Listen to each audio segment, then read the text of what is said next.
Baik, saya Fikri Ujasution, koas bedah ortopedi. Di sini saya akan menjelaskan imobilisasi servikal. Imobilisasi servikal adalah suatu tindakan untuk membatasi pergerakan vertebrae dan servikal dengan cara manual atau menggunakan neck collar dalam jangka waktu tertentu untuk mencegah perburukan dari cedera kepala dan leher yang ada. Nah, tujuan dari imobilisasi servikal ini yaitu yang pertama adalah untuk mencegah pergerakan dari kepala dan leher yang berlebihan, kemudian mencegah bertambahnya cedera pada tulang punggung yang ada, kemudian mengurangi rasa nyeri dan juga mempermudah transportasi. Nah, kemudian prinsip dari imobilisasi servikal ini adalah membatasi pergerakan kepala dan leher agar tidak memperberat cedera yang ada. Nah, untuk neck collar ini sendiri ada dua. Yang pertama adalah hard neck collar. Hard neck collar ini kita gunakan pada saat emergency. Contohnya itu adalah curiga trauma servikal. Nah, curiga trauma servikal ini itu ada 3 tambah 1. Yang pertama adalah multiple trauma, yang kedua adalah penurunan kesadaran, yang ketiga adalah disease pada supraclavicular, kemudian tambahan 1 yaitu trauma maxillofacial. Nah, untuk hard neck collar ini contohnya ada 3, yaitu yang pertama ada Philadelphia hard neck collar, kemudian ada sternoccipital mandibular immobilization device atau disingkat dengan SOMI, yang ketiga adalah halo. Nah, jika faktor dari trauma servikal yang sudah clear ataupun tidak ada faktor trauma servikal, maka kita bisa menggunakan yang kedua yaitu soft neck collar. Baik, selanjutnya adalah prosedur pemasangan dari neck collar. Pertama, kita persiapkan petugasnya. Itu petugas terdiri dari 2 orang. Kemudian kita persiapkan alat-alatnya. Pertama adalah safety first, itu APD dari petugasnya bisa berupa handcon ataupun masker. Kemudian persiapan alat-alat resusitasi itu bisa berupa oksigen, suction, nasal kanul, RNM, ETT, NPN, dan juga OPA. Kemudian kita persiapkan alat utamanya yaitu neck collar yang sesuai dengan ukuran dari pasien, dan juga kita perlukan long spine board. Baik, selanjutnya adalah persiapan dari pasiennya. Pertama, pasien dalam posisi supine, kemudian kita analisis kegawat daruratan dari pasien. Evaluasi klinis yang relevan. Itu pertama kita lihat dari kesadaran juga TTV-nya. Kemudian apakah ada jejes pada leher pasien, apakah ada nyeri dari leher pasien, kemudian apakah pasien bisa mengangkat ekstremitasnya, apakah pada saat ekstremitas diangkat ada rasa kebas-kebas dari pasien. Baik, selanjutnya yang kedua itu adalah prosedur. Pertama, kita inform consent terlebih dahulu. Petugas safety first memakai APD yang sudah ada tadi, handscon.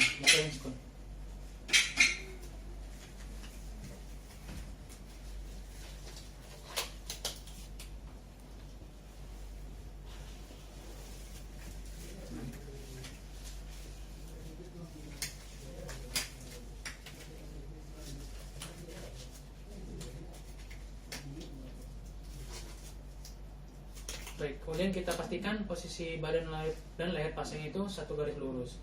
Kemudian kita lihat apakah terdapat kegawat daruratan obstruktif dari airway pasien. Misalnya jika ada gurgling atau cairan, maka kita harus suction. Kemudian apakah ada snoring, yang berarti ada hambatan dari jalur napasnya, kita persiapkan intubasi. Kemudian tridor, apakah lidahnya jatuh ke belakang, maka kita lakukan manuver head to chin lift jaw thrust, dan juga persiapkan MPA, OPA, dan juga ETT. Baik, selanjutnya itu dari pemasangan neck collar-nya. Satu petugas berada di atas kepala pasien, satu petugas berada di samping pasien. Nah, satu orang melakukan C-spine control dengan menyangga leher dari pasien. 4 jari berada di scapula, kemudian ibu jari berada di clavicula. Nah, dan antebrachially dari petugas menyangga dari temporal kepala pasien. Kemudian satu orang lagi yang memasukkan neck collar dari bawah pasien.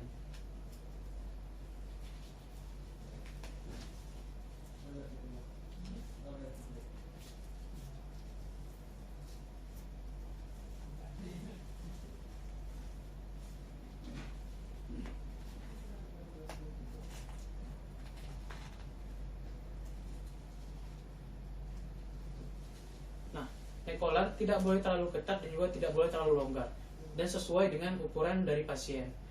dan juga kita catat segala tindakan dan juga respon dari pasien. Nah, selanjutnya adalah itu pemeriksaan X-ray cervical, AP dan lateral.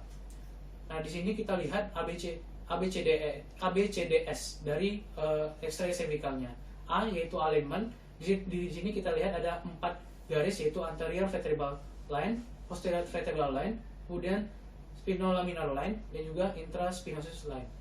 Kemudian B, kita lihat dari tulangnya apakah ada avulsi, apakah ada kompresi ataupun ada dislokasi. Kemudian C, itu kartilagonya, kita lihat apakah ada faset yang menyempit ataupun dislokasi. Kemudian kita lihat dari D, yaitu disc space-nya atau discus intervertebral, itu lihat apakah ada penyempitan. Kemudian dari S, yaitu soft tissue-nya, kita lihat apakah ada udem. Kemudian jika terdapat ada kelainan pada X-ray cervical, kita bisa lanjutkan pemeriksaan CT scan untuk melihat konfigurasi dari tulangnya, ataupun pemeriksaan MRI untuk melihat konfigurasi dari soft tissue-nya. Nah, kemudian jika sudah selesai tadi, maka kita evaluasi dari nekolarnya, itu posisi dan juga ukurannya. Nah, kita lihat tadi kan ukurannya harus sesuai dengan pasien, itu dengan ukuran pasien, dan juga tidak boleh terlalu longgar, juga tidak boleh terlalu ketat, dan juga harus di bawah dagu dan juga di atas klavikula pasien.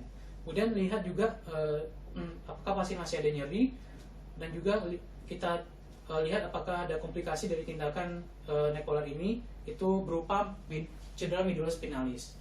Nah, kemudian evaluasi dari pemisahan penunjangnya.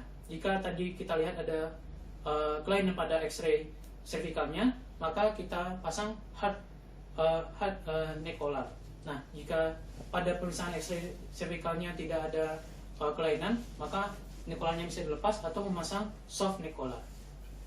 Nah, komplikasi-komplikasi yang bisa didapat itu dapat berupa skin damage atau berupa pressure ulcer, kemudian bisa berupa cedera lebih lanjut jika pemasangannya tidak benar, kemudian bisa juga pasien sulit bernafas jika pemasangan nekolarnya terlalu ketat. Baik, mungkin itu saja sekian dari saya. Terima kasih.